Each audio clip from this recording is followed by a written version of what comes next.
ও ভাই এই বলো। দাঁড়াও দাঁড়াও দাঁড়াও দাঁড়াও বসো বসো বসো বসো আমার তো কাজ ছিল যে। আরে তোমার সঙ্গে কথা আছে কিছু তুমি হ্যাঁ, কি বলো। আর্মির চাকরি করো দেখে বুঝতে পারিছো তাহলে? দেখে তো বোঝা যাচ্ছে আর্মির গেঞ্জি গাইতে আছো হ্যাঁ, আমি চাকরি করি। তা মাইনে কেমন পাচ্ছো মাইনে 1,20,000 টাকা ও এখন।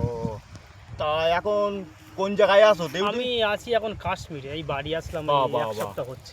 কাশ্মীর তো খটংটক জায়গা হ্যাঁ, ওখানেই থাকি এখন। ওখানে পোস্টিং একাই ডিউটি করি, অসুবিধা নেই। ও ওখানে তোমার ডিউটি একাই তাই তো সাইটটা আমার যে একটা সাইট আছে আলাদা, হ্যাঁ, ওটা আমি হ্যাঁ। একাই ডিউটি। রিক্সের ডিউটি তো হ্যাঁ, আমি ব্যস্ত আছি, আমি একটু পরে কথা হবে। হ্যাঁ, আমি আসছি। ঠিক আছে ঠিক আছে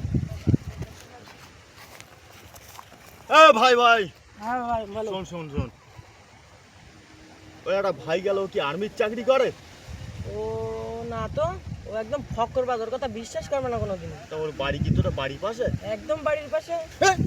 বলিস কি রে হ্যাঁ করবাস একদম হ্যাঁ, ও কার কাছ থেকে একটা জামা হাওলাত করে নিয়ে এসে, সে তাই পরে তাই বলছে আর্মির চাকরি করবে।